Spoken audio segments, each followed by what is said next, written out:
Just got the notification, so we live, baby. Yep. Yeah. You're quiet, Chuck. Yep, go.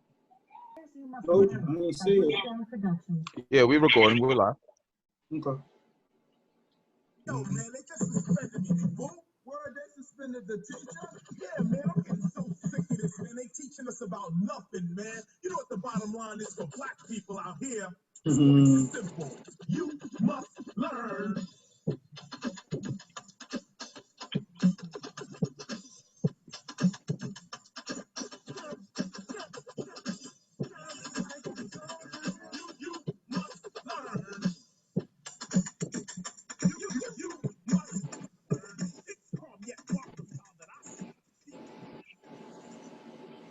Foreign Minds, fellas, How you doing?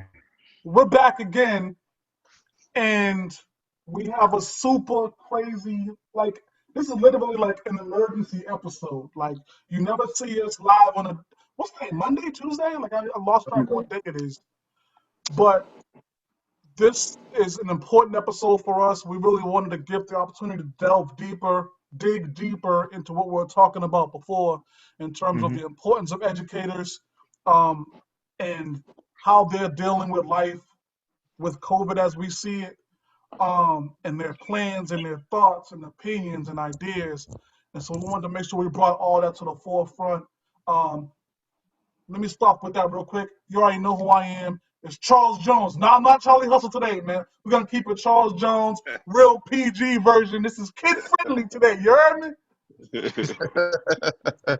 And I'm always Sam Little, Mr. Maritime. And I'm still the chef, Mr. Main Topic. So you see our beautiful faces every couple of times a week, right? And I know y'all appreciate seeing me on here. I know you appreciate seeing me clean shaven. I know you appreciate the legendary glasses game. I know you appreciate all that. Like I get it. I understand, and I move on. But we have some amazing faces with us also. Yes, we do. Some of those educators we were talking about. We brought in the incomparable Julie Johnson. Julie, tell me about yourself real quick. Give it to me in like 10 seconds or less. Okay, so I'm a teacher in Polk County, Florida, specifically Lakeland, and I've been teaching. This is going to be my 15th year coming up teaching. This year I'm in 6th grade English language arts, but I've taught second, third, fourth, and then now 6th grade is what I'm teaching. Nice. Incredible. Well, welcome to the show. We appreciate you joining us for sure. Thank you. Below her, I'm not sure how y'all screens show, but below her we have the amazing Christine Yancey. Christine, welcome to the show. Give me a brief blurb about yourself and who Christine is. I am a 4th grade teacher in Boston. This is my 3rd year. I just finished. I'm a newbie because I'm a career changer. I was always wanting to teach. I left my job, went back to school and got my master's, and now I'm teaching the babies. Wow. All right. That's dope. That's incredible. That's incredible. And last but not least, you know, I don't know if he needs much introduction. I've already chastised him on his school affiliation, so we're not gonna talk about that. Yes. But it's the homie Jason Harris. Jason, welcome to the show. Give me a quick thing, brother. Give me a quick thing, 10 seconds, bro. Yes, sir. Just finished my 15th year teaching in BPS. I taught Spanish 1 and 2 for 13 plus years. I'm now a phys ed teacher and I coach girls basketball. So I coached against Sammy's daughter a couple years ago, and you know, been doing this for a few years. So it's a pleasure to be here, and I appreciate y'all. Amazing. Yo, Jay, you're old, man. 15 years? Yo, chill out. I started young. I know. I'm like, Jay, you're my age. Hold up. Yeah. Yes, sir. And Christine, you know, she's a big Patriot fan, by the way, Charles. Big Patriot fan. You can kind of see him in my son's Chuck. room, but excuse my son's hole in the wall because, you know, he was a teenager at one point. But that's I think we all have flaws. Chuck, come on home, Chuck. Come on home. We all have flaws. I can't judge her on that. I'm gonna send her a Raiders hat at the end of the episode. Maybe we can get her right. Ooh. We'll do something like that. Yeah. I'm sorry for you. That's your team? Ooh. Yes, yeah, absolutely. Yeah. Absolutely. I'm gonna give you a virtual hug on that because you probably need that. Right I about do. now. I do. But we back this year. Don't worry about it. Y'all trying to change topics and get me. You don't get me riled up. We trying to go somewhere else. Get you distracted. Let me talk to y'all real quick big purpose here. because there's two things that jumped out to me today. So I want to talk about the news, and I want to get y'all opinions about it. So this was back in June, specific to Boston Public Schools. And the superintendent, Brenda Casellas, spoke about reopening schools and said it's incredibly expensive. And she spoke about the things that needed to be purchased in order to keep the children safe in the school atmosphere while they're there. So my first question to you three is going to be, can and should cost be a deciding factor in whether children are being homeschooled or doing the virtual schooling versus going to class? So I'll start with you, Juliet, and then you guys we can wrap around from there. Okay, so I'm going to say absolutely. Already, most classrooms, I'm not sure about Boston Public Schools, but where I teach, most classrooms, once you get to third, fourth grade and beyond, you got 20-something students in the class. So depending on the building and how old it is or whatever, your opportunities for social distancing and different other things is going to be limited. So we already, American schools are already strained, where we don't receive enough funding. And so then on top of that, you add COVID-19 and you talk about they got to, stay a certain distance. And then you think about buses, like buses alone. If you distancing kids, you might as well get you a limo bus because, how do you do that, So my thing is that, when you talk about virtual versus face-to-face, it'd be nice to do face-to-face, but I don't really believe that they have the funding to do it safely. Somebody's going to be compromised at some point because the funding's just not there, It wasn't there before COVID and social distancing, so. Christine, what do you think about that? Does cost play a major factor? It definitely does, but I think that it all comes down to money because they forget the safety. If they're truly concerned about safety, there wouldn't be a discussion. We wouldn't be going back.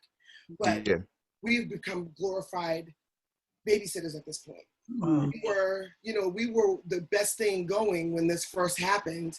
Like, oh my God, the work that teachers put in every day, we can't believe it. You all aren't paid enough. But now folks are like, I gotta get back to work. Yeah. So now we've turned into, I really don't care what happens. These kids need to get out of my house, right? Mm. But there's so many layers to this, but it all comes down to money. We could all be even better virtual teachers if there was money to give the kids what they needed at home. And it's not just having computers and having Wi-Fi. All of my kids have that, but I sent pencils and erasers and sharpeners and notebooks to my kids that I bought.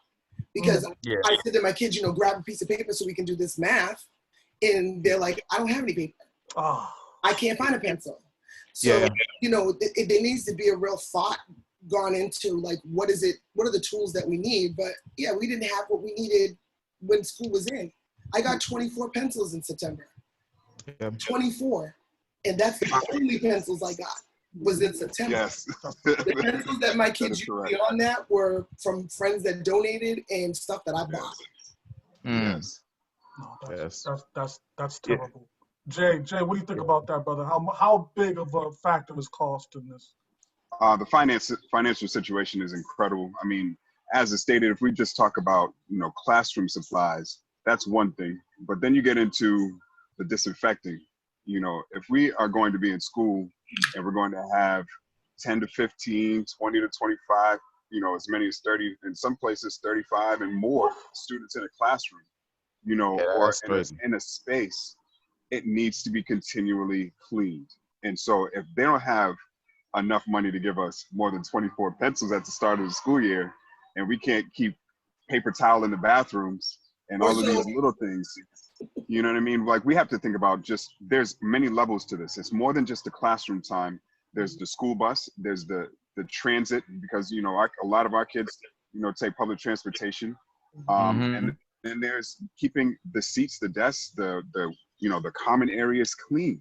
It has to be cleaned constantly. It can't be cleaned, at the end of the day. It has to be cleaned all After every class. day. Yeah. Right. And so, if I have to stop class, we do 80-minute blocks at my school. If we have to stop class, 10 to 15 minutes or however it's going to work out for me to be able to clean the classroom. And now I turn into a custodian as well, which is fine. Whatever. I clean my classroom. Cool. Right. Now this is another level. I can't go out and get Lysol wipes right now from my house. How am I going to get it from my classroom? You know what I'm saying? And so there's these levels to this situation that are more than just us getting back into the school. I miss my students. I miss them a great deal. They're, a great part of my life, and I love them.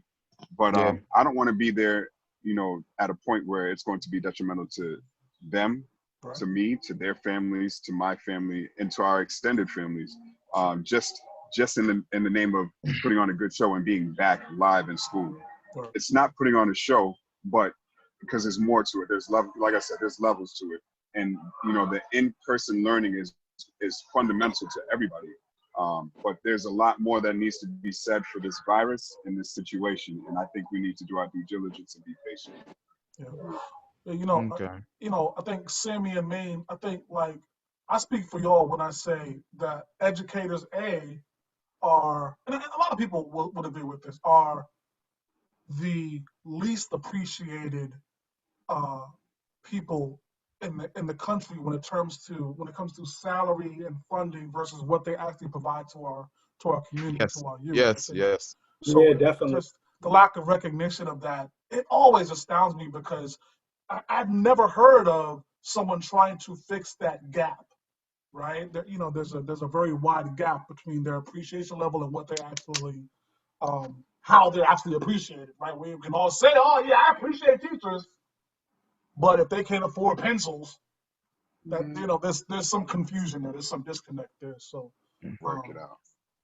just having that conversation about cost is a good start for this because I wanted to kind of understand that. Like I've never really been a proponent of money should make decisions. I never liked that. I just say make the decisions and we'll deal with the cost problems after that, right? If they have needs, let's deal with the needs and figure out how we make that money back. We make it work. So yeah, that's important. That's what it is. Yeah, I don't know how that. To recognize that if they don't take care of the children and the people that are watching the children, this goes for daycare to elementary age to middle school and high school, the world can't work, right? Like even if we didn't have a virus, say there was some reason why we couldn't be doing in-person schooling, folks can't go to work. So if folks can't go to work, then they can't make money for the economy, right? And then on the other end of the scale, if you've got elderly family members that you have to take care of because they're ill, and you can't you can't go to work because you have to stay home and take care of them, like it's affecting that whole middle of the world. Yeah. So there needs to be some real thought process to like, how can we fix this and make it safe and allow people what they need? I mean, there's some people that have to go to work. Right. So like, what can we do to make that happen for them and still be safe? It might be that we can do some kind of something else to allow folks to go to work and not have to pour all this money in. Maybe we can do something different. But I don't think anybody's really talking about that. Juliet and I spoke earlier just briefly about some of the dynamics that happen in home, with a parent who, has to go to work. And so they either, A, keep the child home and go to work, and now they're looking at some child endangerment issues by leaving the kid there by themselves. Or B, they stay home, now they've lost their job, can't afford the rent, now they're dealing with some other kind of problems. Or C, even worse, they go to work, but send the kid to school who is sick. You know what I mean?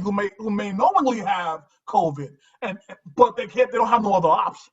You know what I mean? They don't want to go to jail for leaving the kid at home. Go to school, don't cough. You know what I mean? Just and now they've infected the whole classroom. So there's some crazy dynamics that just those have are to real be live talked out. issues. He's got to talk it. Yeah, he's got to talk it out. I don't know what the resolution That was would the be, problem. but it starts with a That conversation. dose of Tylenol and send them to school and hope for the best. Yeah, and that's awful. That's the concerning part. I like right now, but even before COVID, I would have students, you can clearly see their parents sent them to school because they had to go to school. And it just leaves everybody else to have to be infected or deal with it, The other thing I want to say is, like, when I think about, like, I'm in the state of Florida, so you know our governor, he is ordering us to be in schools. And, like, for example, I'll be starting August 6th. Yeah. That is crazy. Yeah, because I was just about to ask that. Yeah. So my thing is that this is where another situation where there's different disparities amongst groups, because, for example, it's easy for a governor to say, you know, hey, I want schools open, but he's probably coming from the perspective, I'm sure his household's not going without and that sort of thing. He doesn't have to make those sort of decisions. All he wants to see is the economy doing better. So here's we're going to see another situation where the students who are from low income backgrounds, probably even brown and black and brown children, who are going to be faced with the whole situation of having to figure out how to send their child to school under unsafe conditions. Meanwhile, all these other families who do have, what they're going to do is provide opportunity for their child to be home and still hire somebody to either teach their child or something of that sort, provide the materials and opportunities for them to do that. So my thing is that when decisions like that are made blanketly, as a blanket, it only hurts those who are without, you know, and that's the most concerning part. Yes, of course, I'm concerned for myself as a teacher, but I'm also concerned for my students because, you know, some of the students I have taught in the past, they come to school hungry, they don't have food and different things like that. So they're for sure not going to have an avenue or a choice. If their parent is like, look, like you said, I can't pay the rent, they're probably going to send their child to school because they don't have another choice. You know, I'm going to send my kids to school. I'm a single mom myself. And I have to teach. So guess what? My kids are going face to face in August 6th. I have a kindergartner and a 6th grader. Wow. So, you know, those are the kind of concerns that people don't think about, that people don't have choices. They're like, oh, well, you can choose between virtual or face to face, but can you really choose, you know, if your household doesn't provide you that opportunity? That's interesting, Julia, and I especially appreciate that you're down in Florida because that's obviously my state, part of me. And so something that came across the wire today for me that I saw that was super interesting that I wanted to ask you guys about was, and Julie, your specific situation, because I know you're in Florida. If you can't talk about it, tell me, Charles. Yeah, no, I'll pass, and I'll get it right. Yeah. So, the Florida Education Association today filed a lawsuit against the state of Florida. And I guess in the state of Florida, in that sentence, it would be Governor DeSantis and the state education officials. That's who the lawsuit is against, right? Saying they want to stop the reopening of the in-person classes. That's the point of the lawsuit, and they're contending that returning to on-site instruction is a violation of the Florida Constitution.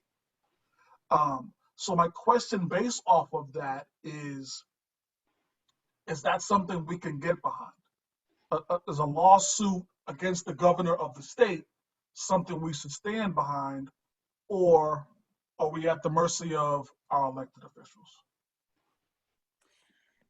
And see, so this is the interesting part, because we are a no strike state. Like, teachers can't just get up and walk up out of the classrooms and that sort of thing. That's the interesting part about it. So which is probably leaves us to the only alternative is to bring a lawsuit saying, you know, whether it's endangering staff, students, whatever. I think Governor DeSantis is going to do what he wants, because even if you bring a lawsuit, how long is that going to take to implement? You know, by then districts are going to already be making their decisions about what to do.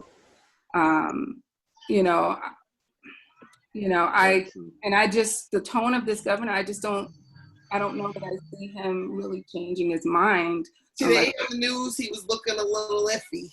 He done flim flam just a little bit. So I would say keep faith alive, keep hope alive, because I hope so, because singing a different tune. Hold on, I'm sorry. Yeah, he's singing a different tune than he was last week, and the news made it a point to show his speech last week versus him today. Yeah. And he definitely was not as gung-ho because Right. things ain't looking good. He doesn't have the data to back up anything he's trying to do at this point, right? It's just going up in flames. So Right. So, like I said, I saw that same article about the lawsuit, and I was like, well, how long is that going to take to implement? So I hope he is really considering, because I understand, I get it. The economy is not going to do well if people don't get back to work, but then at what expense are we doing this at? There's no point getting back to work if we losing people's children or, teachers are dying. I just saw a news report about a Pasco County teacher who just succumbed to COVID-19 here in Florida. Yeah. So, she was 51 and, you just don't know how different people's bodies are going to react, and every school is different. Luckily, I'm at a school where they are making some pretty good measures to keep kids safe, but it's still not bulletproof.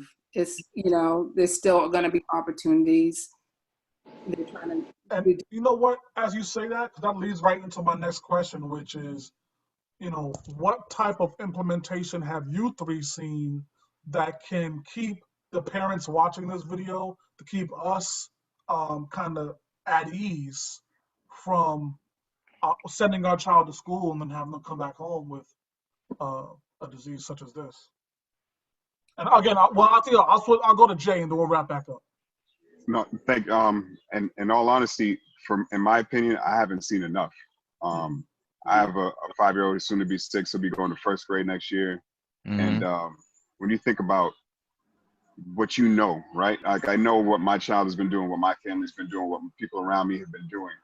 And then you think about a classroom of 20 other kids, and I don't know what those people have been doing. And I don't know where those kids have been.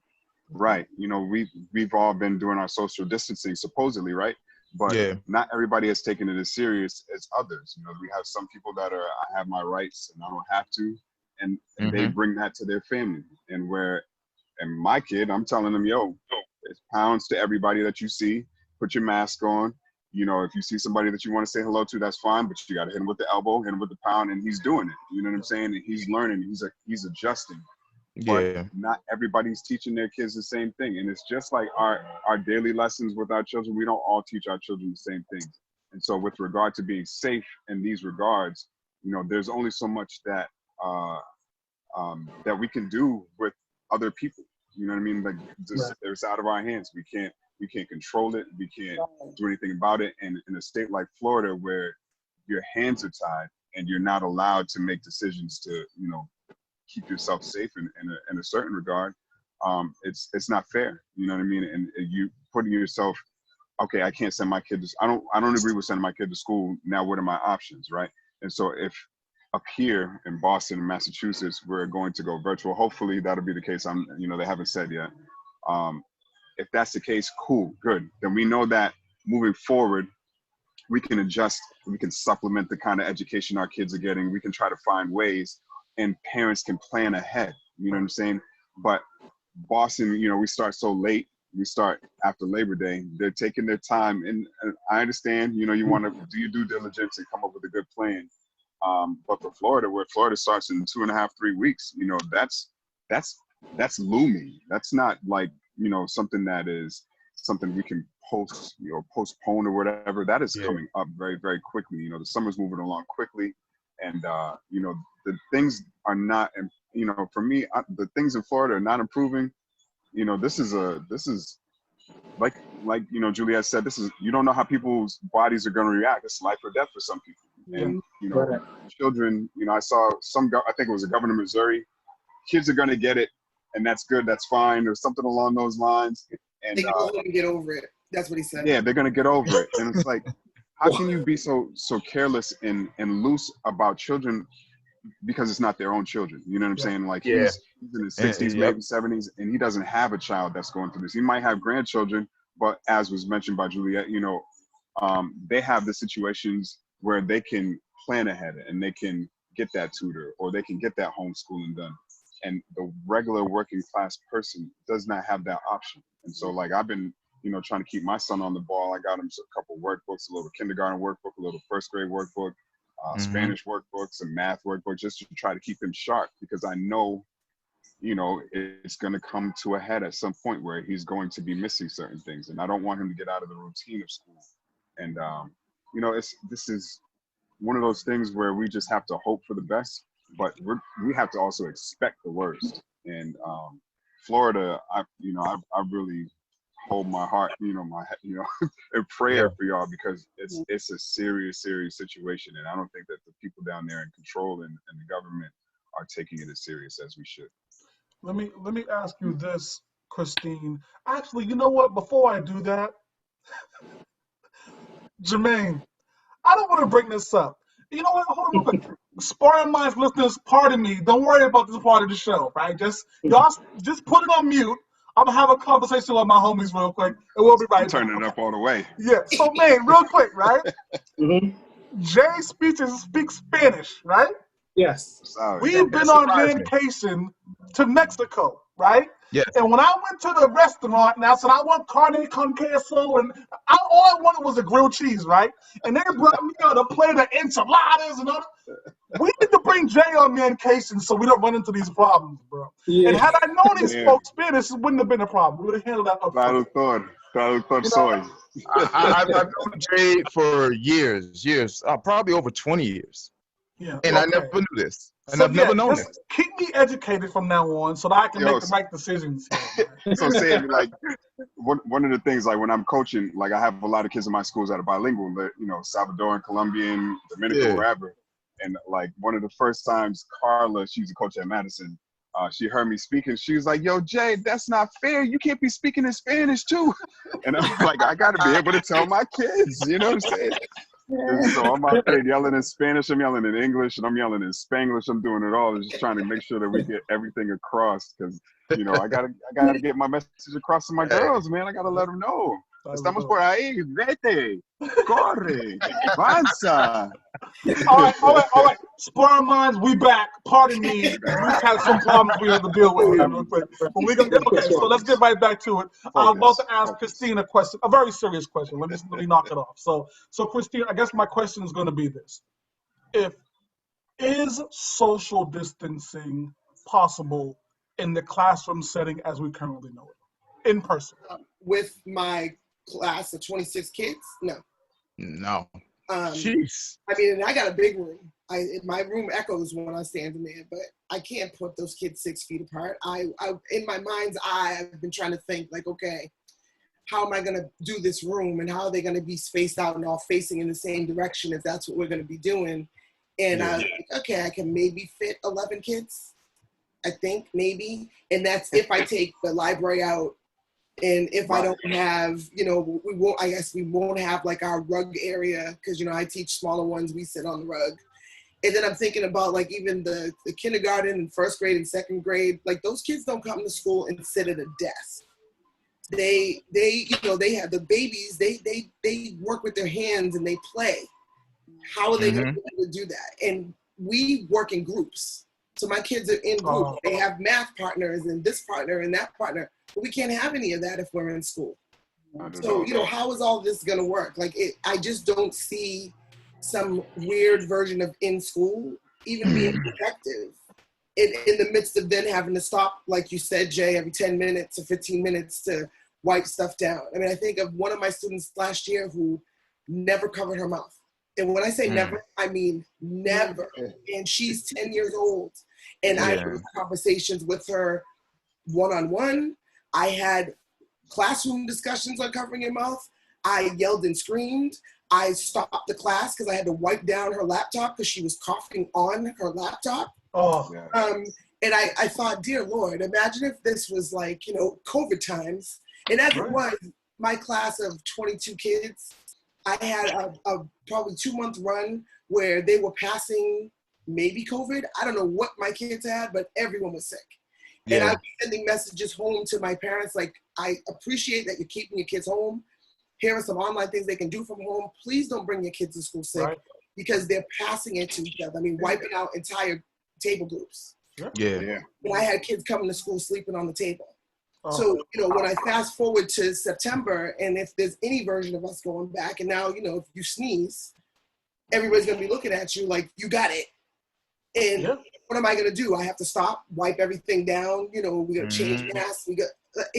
I just don't see how it's possible to be socially distanced and feel safe, and for these kids not to have this like really high level of anxiety. Shoot, I got anxiety myself as an adult. So imagine, you know, these nine-year-olds who I don't know, by the way. That's the other piece, right? Like these kids that I'm getting, they know me as Miss Shanty walking around the building, but they've never been my students. When we went out in March, I had those babies since September. So even though we were online, like those were still my kids, right?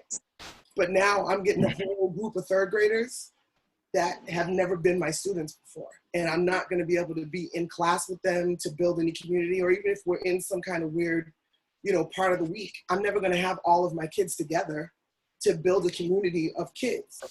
So like, what is that gonna look like? I have no idea. I want to say something. I think it's going to look like old-fashioned school. It's not going to be your typical school. Like in this day and age in education, yes, like Christine said, we encourage groups, we encourage collaborative thinking and all that. We were told our kids are going to be in rows. They're going to have to face forward. They're not going to be sharing supplies, and literally the things that are in the classroom are going to have to be wiped. I have actually a spray that I'm going to have to spray after we switch. I have to spray the classroom down. They're going to like fog the place at the end of the school day every evening.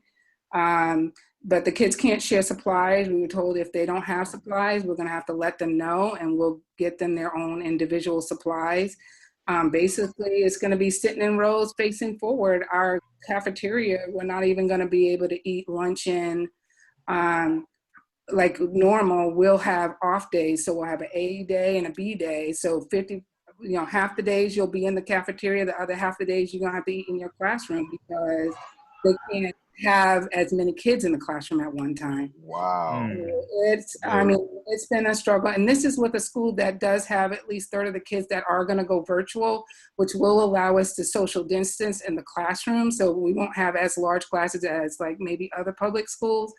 But it's going to be a lot of cleaning, wiping down, masks. Kids are going to be wearing masks, and I don't really know how the younger grade, I think K through 2, they're going to strongly recommend and try to keep, but we know the little ones can't, you know, I took my little one into the store the other day. We weren't even there really an hour, and he was trying to take the mask off, you know, so it's going to be a challenge, but that's why I said it won't be 100% being able to keep people's children safe. Parents need to understand when their child comes to school, there is going to be that percentage that they could get sick, you know, because you can't control every factor or variable.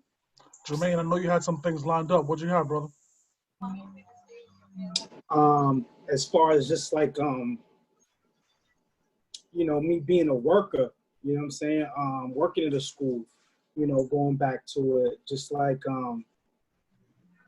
I'm thinking about leaving my job, you know what I mean, out of high school based on, because again, I'm the chef of the cafeteria, you know what I'm saying? So like, you know, we have 3 lunches a day, you know what I'm saying?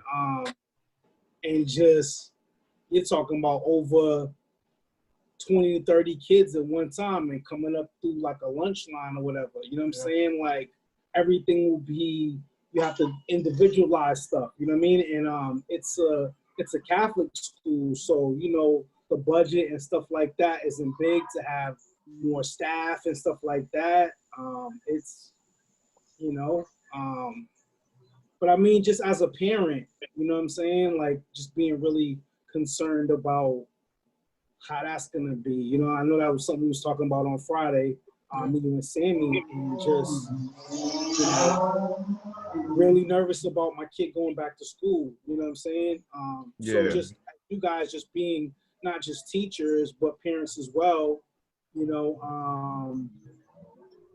how do you feel about sending your kids back to school during this time?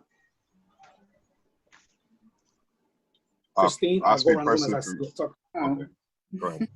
I'll talk to Christine first. Well, I'm a grandmother, so yes. My baby's a grandmother, but I have a lot of grandchildren, and they're all elementary. Shut up, Sammy. Shout out to my 10. My son has 10 children. That's my man. That's my man. But one of my grandbabies is still in the hospital. So, like, in these COVID times, it's been really scary because, you know, nobody can take a chance on infecting any of the kids so that they don't infect their parents, because then they can't go to the hospital and see her and be with her. But, you know, and fortunately, you know, circumstances are right now that both of them are home, you know, and they're able to be home. And my son works at UMass, and they're going to be online. So he's going to be, I think, kind of unemployed until they go back to school.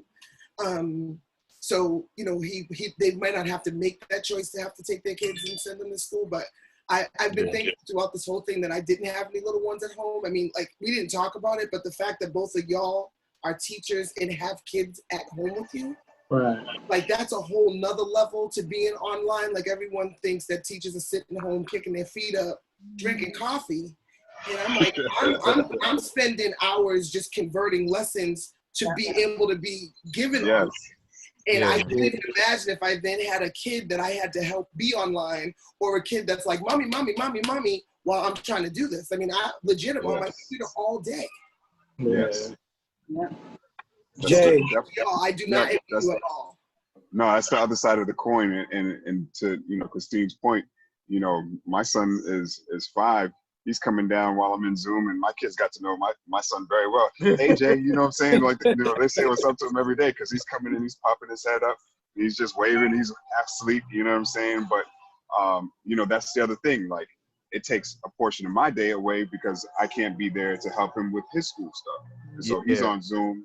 My lady is, you know, trying to take care of her stuff. She's on Zoom, but she's trying to make sure that his Zoom stuff gets done, his Google Classroom stuff gets done. And I'm spending hours, you know, I have to wait till, you know, 12 at night when everybody's gone and sleep, so I can focus and get lessons planned and get stuff ready for the next day. You know, and that's my own, you know, that's just the way it works for me. But, you know, there's, you know, again, the levels to all these things and how things work for people are so vast and distinct that it's just so many levels and, you know, in just ways that it's going to be a problem. You know, it's a lot, but it's going to be incredibly difficult for us to make it work across the board. And so, like, you know, I have classes of 33, you know, max is 31, and, you know, 33 is fine, you know, because not everybody shows up every day, whatever, fine. You know, and to make it work for everybody to be able to be in that space is going to be impossible. You know, I have kids that work. You know, I was doing a Zoom this in April. A girl was at Market Basket at work on the register talking to me on the Zoom. She was just like, I'm just checking in, Mr. Harris, I'm just checking in. And I'm like, you're at work right now? She's like, yeah, but I had to make sure that you heard me because I hadn't been in a couple of days because I've been at work. And I'm like, geez. And, you know, she's working in Chelsea. Chelsea was the hot spot for the state for you know what I'm saying?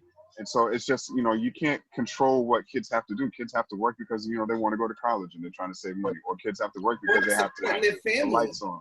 To help support their family.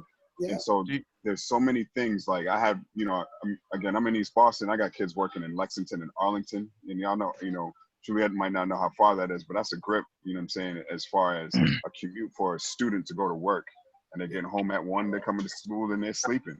So if they're sleeping now, pre-COVID, they're going to definitely be sleeping with COVID going on because their life has been interrupted. And, you know, they're playing Fortnite and all these games, and they're video gaming it up and talking it up till 5 in the morning. Yo, I'm telling you, Roblox, you know, trying to get them to get back into school shape mentally, like lifestyle-wise, is going to be a task in itself. So, like, Juliet, you know, I applaud you because it's going to be a rough go this first month. First week, everybody's going to be exhausted. You know, we go to the store, that's exhausted. You know what I'm saying? Because it's mentally fatigued. So you add the mental fatigue, the physical fatigue, and then, you know, just the stuff that we're doing on a day-to-day basis with the education. It's going to be incredibly difficult to maintain for a long period of time. Now, Juliet, you mentioned you were sending your kids back to school, didn't you? I am, because I teach. I'm a single mom, so you know, my mom's here right now, but she can't stay. She doesn't stay. She's not going to stay for the whole time. So I have a kindergartner, you know, and Honestly, if I could choose it, I would just choose virtual, even with my child being kindergarten. Just like Jason said, I would just do some enrichment things to keep his mind going. But ideally, kindergartners, they do need to be in front of a teacher, hands-on. That's the best way they learn. But I don't have a choice. And once my mom goes back, if I'm at work as a teacher, my kids gotta be there too, because who's gonna keep and watch them? So we'll be at face-to-face school. So, I am a little concerned, praying.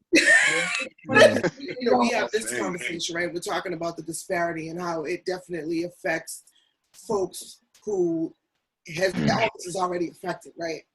And I'm watching Good Morning America, and they're talking about this return to school and what it's going to look like. And every day there's some kind of segment. And I think it was either today or Friday, they were talking about, folks are creating these like bubble classrooms with their neighbors where, they're hiring a teacher. So they're like, this could be a windfall for you because they're charging $350 a student. And I'm like, now picture me going to my, my Cape Verdean immigrant families and Vietnamese families. Like, well, you want me, I'm gonna quit my job with BPS and I'm gonna teach your kids it's $350 a week. Like, folks are barely able to work. Yeah. But to listen to this conversation, like there are people who have the means that are going to be able to do that, right? And then they talk, well, if you don't have the means, maybe, parents can switch off a day. Like if a parent is good in science or good in math, and it's like, yeah, that might work for another segment of people. But then there's a whole lot of people that are like, what is this math? Right. What do you mean? Why you all do this math this way? And they're not going to be able to teach. Hold on a second now. See, now look, I've been doing this whole time, right? I've been quiet this whole episode. But that new math? Yes, that new math's some bullshit. Nah, Zoe's like, that's not how you do it, Daddy. That's not how you do it. Yo, that new math is something else. We gotta have a whole episode based on that new math. Listen. My son showed me on Zoom one time. He said, Dad, you're doing it wrong. I said, what are you talking about? 6 divided by 2 is 3. Like, what are we talking about? Dad, you have to do the square root of 17 and then multiply by the number of breaths you take. Get out of here, dog. You kidding me? Okay, we back. We focused again. Don't worry. They give the kids too many steps. They don't teach them the Charles basics. is not going to be teaching a group of kids math. My kid's going to be in there playing Fortnite. You get in there and play Fortnite, bro, and knock it off with this math. I have a question. Now, they're asking you guys to come back, but are they talking about testing you all and the kids as they come back to kind of like figure out who may have it? Okay, so currently what our process is going to be is the parents just have to check their children from home. We're not having anyone checking temperatures like on campus. Yeah. And if a child comes in and appears sick, we can send them to the clinic or whatever, and they can be checked. But we're not doing like mass temperature checks or anything like that. No mass at all? No, they're recommending masks, but okay. they're not doing temperature checks. Checks, every child every single day. If we notice that a child is sick, we can send them to the clinic. And we have a point coordinator who is going to be in charge of if a child comes down with COVID, that will help us follow the, in connection with the health department, what to do. Because I guess it's all kind of different, they have all kind of different procedures depending on the exposure. So it could be different for any individual. So I don't even know what that plan looks like because we were told it just depends. I think, I don't want to turn this into a political thing, but so much of this is a political thing, right? Sure. If we had federal mandates from the top for folks to follow, not just these guidelines, like, this is what we think it is. If we had an official mandate, this is what we're going to do, then folks would know what was going on. Like the fact that, the NBA has folks locked up at Disney and everybody's getting tested and, you know, regularly. They straight, right? Like nobody has COVID. By the time they tip off their first ball, everyone has been cleared at this point, right? And then now they're discussing the NFL, and the NFL is doing their own thing. When some of the players were like, hold up a minute, I'm not going to play if y'all ain't going to test us. So today they just said, well, we're going to test every day. And then when we get to a certain percentage of positive, you know, of negative tests, then we'll go to every other day. So they're going to test them. But yet, you know, they've decided to do these things. But because we have no mandate from our Department of Education, which it gets to be political when we get to that point, right? No one has made a decision because it's not coming from the top. So it's like, we're going to do what we want to do, and we don't want to step on people's rights. So like, we can't mandate that the kids have to be tested. And then even just logistically, they don't want to have to be taking temperature checks. You know how long it's going to take to get 1,000 kids or 500 kids into a building if you're shooting foreheads? In the rain or the cold. Yeah. You know, in the middle of the winter. And like, this is all love now. Come December, if we're still in school, like if we have a surge, that's when it's going to be the worst. Change huge, because we haven't experienced winter yet. Like when this all started, it was March. It was a little cool, but you know, we were on the way out. Spring, you know, we're in summer. People can sit outside. You're having little get-togethers in the yard. When it's snowing, where are we going to be? Trying to kill each other in the house. And God forbid there's a spike or a surge. What's going to happen? It's going to be locked back down again. But we're going to be lackadaisical and cavalier about testing the kids. Like, just like they're testing all these other folks, it should not be on the parents to check off the email. Right. That, you know, yes, my kid didn't have a temperature this morning. There should be something. Like, why are we taking that chance that this kid is walking into the building and is potentially bringing COVID into the building? Yeah. And think about how many buildings such as, like, you know, they're, you know, in the city, we have buildings where there's metal detectors, you know what I'm saying? So kids got to, you know, have their bags searched, you know, their go through the metal detector, have their body not necessarily fully searched, but you know what I mean? You have to go through those means just to get into the building. So now as a teacher or a security person, we have to touch people's belongings extra, you know what I'm saying? In a situation with this virus where it lingers on material, right? I mean, it's just adding so many more layers that are, you know, not being thought of. Again, the bathroom situation. Kids got to go to the bathroom. There's not always paper towel in the bathroom. There's not always toilet paper in the bathroom. There's not always soap. In my building, the bathroom's in the basement. So I have no way of knowing, like, if there's an amount of kids that can be in the bathroom at a certain time. Yeah, at the same time. I don't know how many kids are in there. I allow 2 kids out of my room, a boy and a girl. But if we all do that, you know, that's potentially 50 kids. 15, yeah, exactly. At any given time, right? So how do we, and then who's going to manage that? Like, there's no person in the building that's the bathroom guard, right? Like, everybody has a job. They're not going to be sitting inside the bathroom. Simply cutting class. You know, not everybody goes to class all day, you know? Yeah. And they find ways in the building, they find their spots where they can hide and lay low or whatever, because every building has a hiding spot. You know what I'm saying? Everybody has that dark corner wherever, you know, where a kid can lay low for a minute and be missing for 40 minutes or be missing for an hour. And it happens, you know what I'm saying? And that's a whole different issue, but these are issues. And when you have those kind of situations where a kid can get in, or a kid could be late to school and a friend could let them in the side door, or any of those type of things. Or like Juliet was saying, a parent could say, yeah, my kid's cool and their kid's not cool. You know, those are legit issues that can put a whole building in a bad space real fast. I mean, you got a small building, it can wipe a building out real quick. You have a large building, it can wipe out a whole portion of a building real quick. What substitutes? Like, and substitute. Like who would substitute under these conditions? I certainly would not. Right. I wouldn't. And so, like, Julia has to stay home sick because, you know, God forbid, she has an allergy. Let's just call it an allergy because we don't even want to throw that energy into the arena. You know what I'm saying? But you know, she has an allergy. She sprained her toe yesterday. You know, now she got to stay home.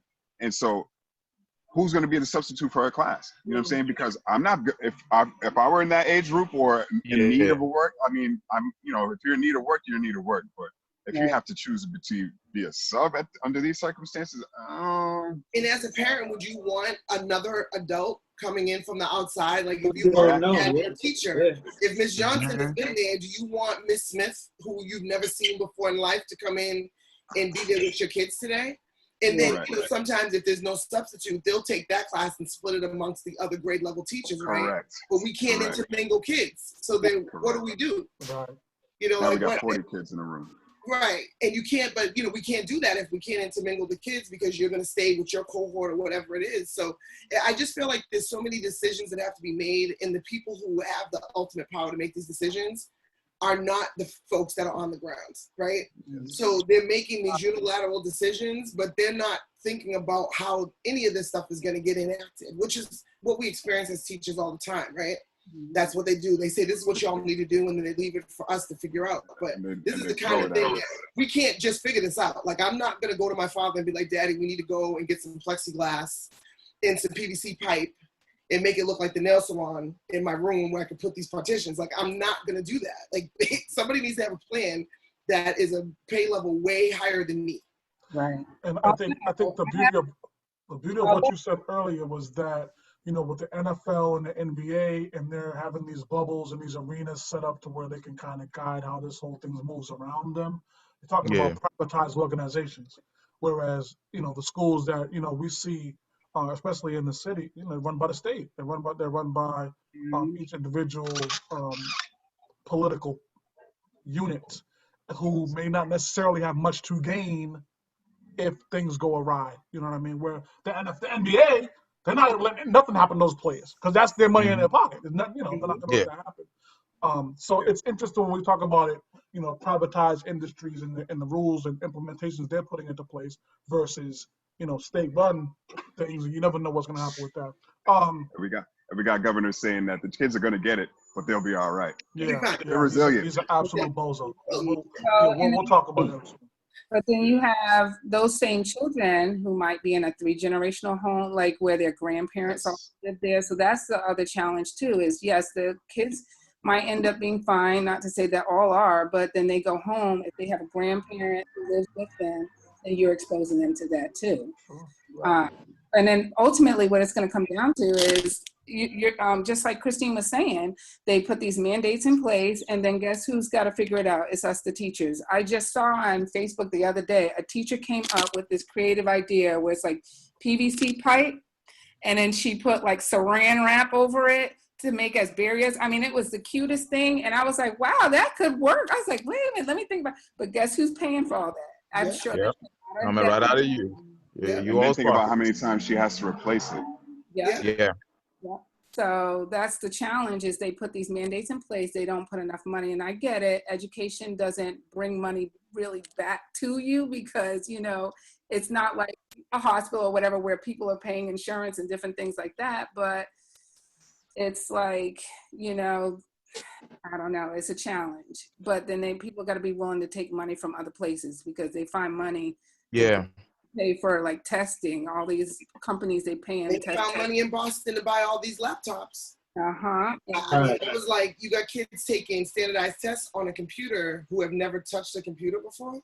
Right. I couldn't, like, coming in from being a new teacher, like, this is old hat for you, Jay, right? I know, right? Like, so hat for y'all. You've been teaching so long.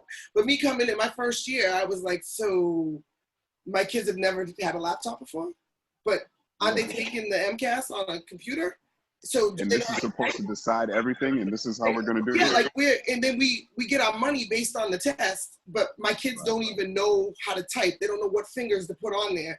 But I have to write a 5-paragraph essay, and you have to type it for the MCAS to get a decent score. But my kids don't even know how to type yet. And I'm in the schedule, there's no time for me to teach typing either. So yeah. Oh, and by the way, those computers you have to share them with 3 other classrooms. But then when we went to COVID, when we went out of school, all of a sudden, like, all this money came. You get a laptop. Everybody got a laptop, right? Like, they got laptops and hotspots and free Wi-Fi. And it was like, so it took a pandemic to get these kids computers. Like, wow. Yeah. It's, go ahead, Jay, I'm sorry. No, I was just going to say, I mean, it's great that they were able to do that. But it shouldn't take everybody to be having to stay at home for everybody to have the access that they need, and to have the ability to use a computer on a regular basis is a luxury in a lot of regards. You know what I'm saying? A lot of kids, you know, had to sign up for those laptops, and when they finally got them, they, you know, it did great for them. They were able to log into the Zooms, you know, assuming that they did, and be on Google Classroom and do the things that they were supposed to do. But when you don't have that luxury, quote unquote, you know, what are you supposed to do? When, you know, I ask, all right, everybody gonna take notes real quick. Everybody got paper? And I get, you know, half the class and say, yo, can I get a piece of paper real quick? You know, I mean, fine, I'll give you paper, but this is what we're talking about. Like, this is where the funding comes. You know, a kid doesn't have a notebook, kid doesn't have a paper, you know, and you tell them at the beginning of school, all right, we need you to get this, this, this, and this. And they come back and they don't, you know, barely have a consistent pen. You know, this is where the gaps start to show, you know. And so thankfully BPS was able to come up with those laptops, but get to keep them. They get to keep them. Everybody, I asked the question of the superintendent. I was on a call and I said, what's up with the computers? She said, everybody gets to keep their computers.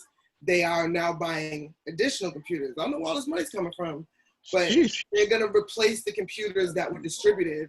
Yes, falling off the tree in the back. I don't know, but they're buying computers, and there's certain amounts, like they're 1-to-1 in the higher grades and 2-to-1 in some of the smaller grades, and the kids are getting tablets, but all that's coming in September. That's what I was told, into the buildings.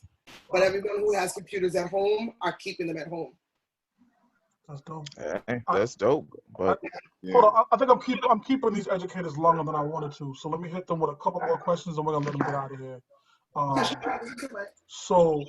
So let me start with you, Juliet, and I'm gonna get each one of your opinions on this. I think it's one of the most important parts of all this that nobody really talks about. But how effective do you, as educators, think the actual Zoom online learning is? I mean, is it effective enough to where because I tend to fall on the line of people who think that this might be our new norm, right? So if this is our new norm, the way we're interacting socially, is Zoom a viable option moving forward to teach our kids? I mean, do we have to have the in-class settings, or is this something that we can kind of use to move forward?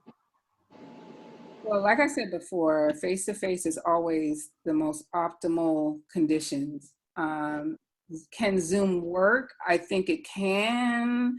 It's definitely, like I said, it's not going to be like face-to-face, but then you also, this is where money comes in again too, because then, like they said, you got to make sure you have all the technology you need to make it effective, but then you also need to make sure that your teachers have everything curriculum-wise in order to like pull it off. There's got to be some thought involved in what teachers are doing, and teachers not figuring it out on the fly. So that's really what happened back at the end of the school year, is teachers turned on a dime and what became basically virtual teachers, when that was just not the conditions in which we usually work.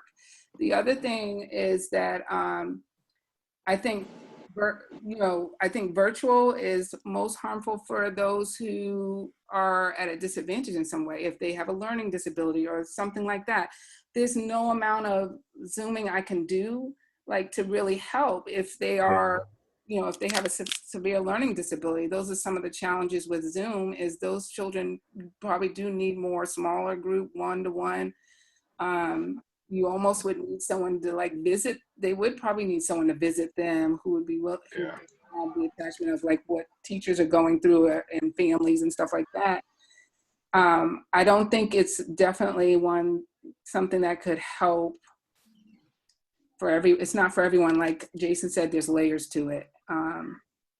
So, I mean, can we do it? And, you know, kids are resilient, you know, and if I'm looking at whether people can potentially die versus the learning situation, I think life is a little more important, but definitely I think it would be a challenge. I don't think there would be people who would fall through the gaps for sure. Christine, do you think that virtual learning is a long-term solution?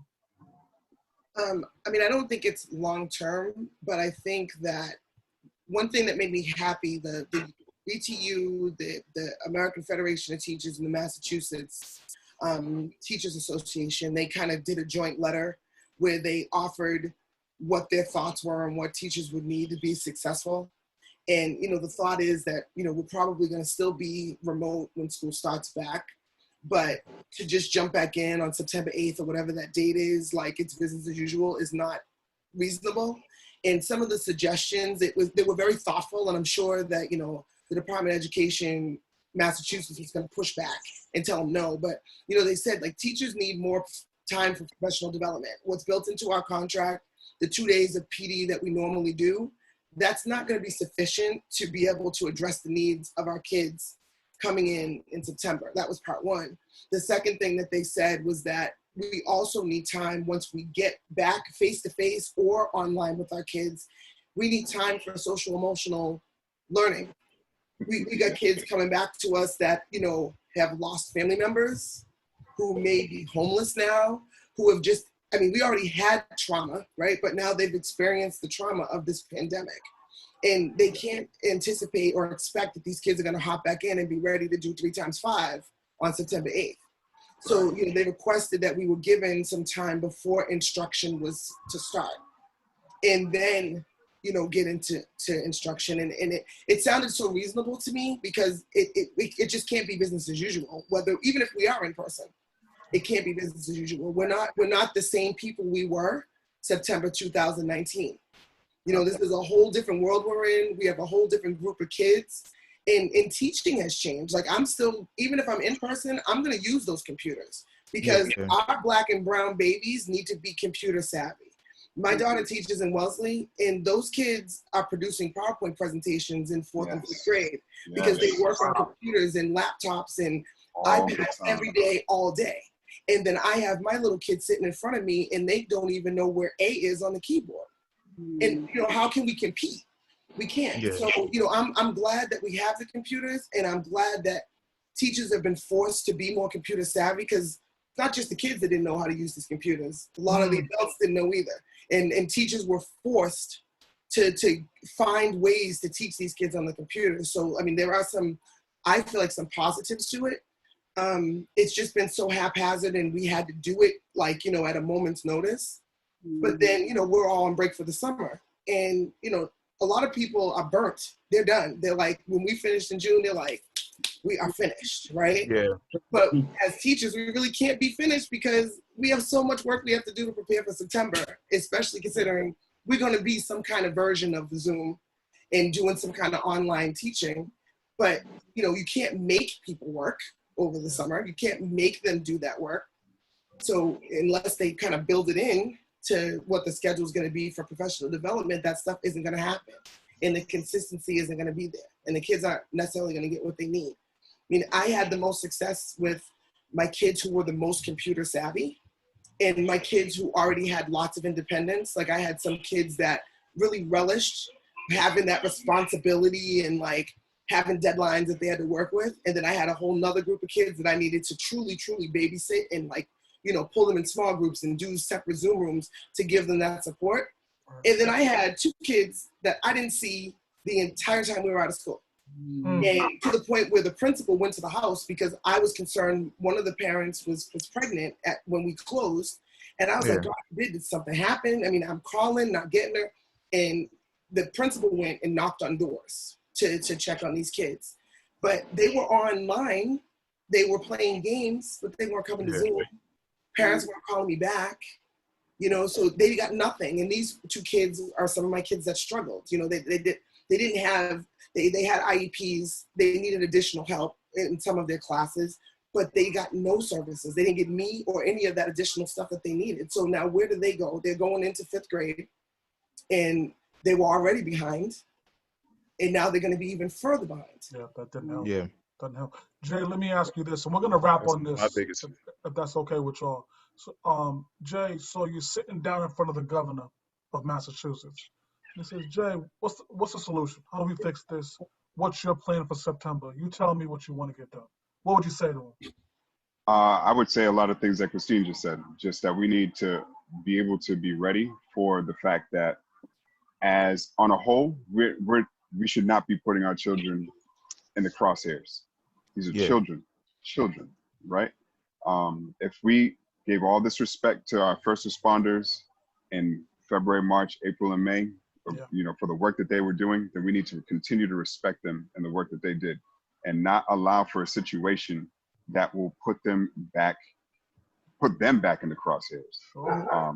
By getting these children out there into this situation is not doing anybody a service. It's, obviously we want to get people back working, get families back to, doing what they're used to doing, but these are unprecedented times and we have to be mindful of that. So the professional development needs to be there. We need to figure out ways that we can capture everybody's attention consistently and keep them in the Zooms, keep them in the Google Classrooms. I had kids that didn't show up at all. I sent emails, called. Like at my school, we did, everybody had about 15 kids' families that they had to call. I had a family I couldn't reach because they had COVID. You know what I'm saying? And so the kid gets back in contact with me later, like, Mister, I'm sorry I missed out on all these weeks, but, I had COVID, my father had COVID, my mother didn't, but, you had an old number for her and we were under the weather, you know what I'm saying? And he was in ninth grade, you know what I'm saying? So as Christine said, the PTSD from this is going to be real. The trauma from this is going to be real. The social emotional that we're going to be dealing with. And we already have kids that have so many, like my school has great counseling, thankfully. I got kids that say, yo, Mr. Harris, I need a minute. I'm going to see the counselor real quick. Cool. Or their counselor comes to get them or whatever. The levels of this are going to, of the trauma is going to increase. We need round the clock care. I mean, I don't know how that's going to be possible, but kids going to need so much help from, on the educational level, but also on the social level. It's important for kids to be able to be around each other, to have their friends. I miss my friends, you know what I'm saying? I miss giving hugs to people. I miss giving pounds and daps and, and giving my people love that I'm accustomed to giving. Like I see Sammy every week. I ain't seen Sammy since the end of February, you know what I mean? And, and that's just a part of my world. That's a part of my life. So for kids, like I can deal with that. I'm able to see Sammy on Facebook or whatever, and I'm glad y'all have me on Sparring Minds or whatever. But kids need this in a way that we can't even imagine. And we don't think about it all the time until it becomes, it hits us in the face. And so for the governor, I would say, please understand, and thankfully we're in a place where our governor kind of gets it, I hope, you know what I mean? He's kind of leaving it to the local levels, which again, goes back to this, stop leaving it to local officials, just put out a mandate and say, this is what we're doing. Right. And let everybody fall in place. Now I get it that Bellingham is different than Boston Public, and Bellingham is also different than Auburn and North Adams, because those places have less cases because there's less people and it's spread out or whatever. And in Florida, you got the same kind of situations. There's certain areas where they're not as densely populated, but I'm in a very densely populated area, and we're in a very densely populated system. And I feel as if the state needs to address it in that regard. I mean, ideally, I would love to be able to go back to school in September. Because like I said, I miss doing what I do and I miss my kids, and I'd like to get back to some normalcy, and they need it, I need it. Every day is like Saturday right now. It's like Groundhog Day, you know what I'm saying? But, at some point it has to end, but this ain't the time, you know what I'm saying? Like, we don't know what the long-term effects of this is going to be. So you send an 8-year-old, they get COVID, they heal, but what is it going to do for their asthma that they already have? Right. You know what I'm saying? Right. What is it going to do for their, their PTSD, the trauma that they've already seen? You know what I mean? Let's not put kids under more stress. Let's find ways to give them peace during these times. So my son stays up till 10 now, you know what I'm saying? Because whatever, as long as he's happy and he's getting his rest and he's getting up and he's ready to rock the next day, cool. Fortnite. But, he's not there yet, thank God. Thank God. Thank God. He's got, they got roadblock. Roadblock. He ain't even messing with that. I'm trying to look around, make sure he ain't hearing none of this, but you know what I mean? We got to do what we got to do to make sure that our kids and our people stay healthy. You know what I'm saying? And so, I stayed away from my parents for a while because I told them to sit down and let me and my brother take care of them, and they did. You know what I'm saying? And so we've been able to now go and give them hugs because they haven't been going out. You know what I'm saying? And so it's the little things that'll get us back in track, but we all have to be on the same page about doing the little things so we can get right. And because this topic has become so politicized, it's turned it into a red versus blue, a lib versus a Republican. You know what I'm saying? And it's stupid. It's such childish shit. Excuse my language, but it's bull crap, man. And like, if we can get on the same page and figure these things out and just do what's right by everybody rather than it's right by me and being so selfish, I think we can get back to a good place. Like, you know, if you look at like, I saw something on sports related. I'll say this so we can wrap it up, but they said getting back sports was the reward for doing things right. You know what I'm saying? And so there was a country that was able to go back, I think it was New Zealand or something. They had fans at games, soccer games, or, you know, Australian rules football, whatever the hell it was. They had a stadium full of people. You know what I'm saying? We can't even get a bus full of people. You know what I'm saying? In the same place, no mask. You know, they have essentially defeated COVID. We haven't defeated COVID in your town, my town, anybody's town. You know what I'm saying? And that's because we're not on the same page. We can't get on the same, you know, wavelength about everything. And if we could do that, we can have better success and can keep this from being a prolonged situation. 2020, like we were saying in March, 2020 is canceled. People keep trying to open it back up, but we're still canceled, man. And what we're doing right now is putting 2021 in jeopardy and our future. If we can get ourselves in order, we can get this thing under control, and we can be in some space where things can get cool. I think the good thing about this episode and is that, Sammy, you owe me $10 first off, because I wasn't the first one to swear on this show. So I told him, I said, I was not going to swear. I'm going to keep it PG. Happy you said shit. Me too. You loosened it up for me because I was like, we supposed to be educators and being prim and proper. I should put my tie on and shit. But you know, you said something, so let me go. I was okay. With the shirt. I know. You see, I flipped it inside out. We definitely appreciate y'all coming on, and I love this open forum, being able to have this conversation with this is dope professionals in that industry and kind of just talk it out, you know what I mean, and just kind of see what everybody's ideas are. I mean, that's how you learn first off, and then that's also how you come to making better decisions. Is just talking it out, kind of seeing what thoughts are. So hopefully we can get y'all back on soon. You know, as the school season starts to really approach. Part two of the Rona. Maine, you got any parting shots, brother? Nah, no parting shots, man. No parting shots today. Okay, Sammy, you got a mirror time for us, King? I don't have a mirror time. I have. Boy, we're struggling today, fellas. We're not struggling. I on purpose. I didn't have a mirror time. I just wanted to give a shout out. I just wanted to say thank you all. I mean, for all you do. For all you do. I mean, you guys are greatly appreciated. The job you do, I respect it wholeheartedly. Zoe gets me up in the morning. I have to do this, do that. I'm like, I got one kid and she drives me crazy. You guys have 20 and 30 kids. I don't see how you guys do it. Much respect. It's a whole lot of love, man. It's a lot of love. And you have to be able to give the kids love because they need it. You know what I'm saying? I think back to teachers that I had that supported me and gave me love. And that's what I try to reflect to my kids and just bounce it off from Mr. Killalay, who gave me, you know, great energy in 11th grade. And I'm trying to give it to my 9th graders, my 10th graders, my 11th graders, my 12th graders, everybody. Because that's what it's about. Yes. That's what so Jones, I'm sorry. I will give a parting shot to our brother Hightower. He's not here today. You know what I'm saying? So I want to shout him out. He had I had the pleasure of cooking for him, his wife, and some friends yesterday. So I want to give them a parting shot on that note. So absolutely. Hightower, we'll get you back on the show quickly here, brother. Yeah, man. I've been seeing them spreads, bro. They've been looking real good. Yeah, I know. I'm trying to order something for delivery. Word. So yeah, again, I speak for the fellas when I say I appreciate y'all joining us, and hopefully we can do this again real soon. Yeah. For everybody tuning in, you already know this is another legendary, incredible, spectacular episode of Sparring Minds, man. This is your boy Charles Jones. I see I left Charlie Hustle at home. You see that? Nobody give me no credit, man. Shout out Miss Okawaki and Miss Newton, my Chapter 1 teachers. Love you guys for all you've done for me. I'm out of here. Thank y'all. Thank you. Nice to meet you, Miss Yancey. Nice to meet you, Miss Johnson. You too. Nice to meet you. Be safe, Miss Johnson. Yes, please. Yes. You are not going back in person. You're going to be home in August. Yes. I received that. I'm putting that in.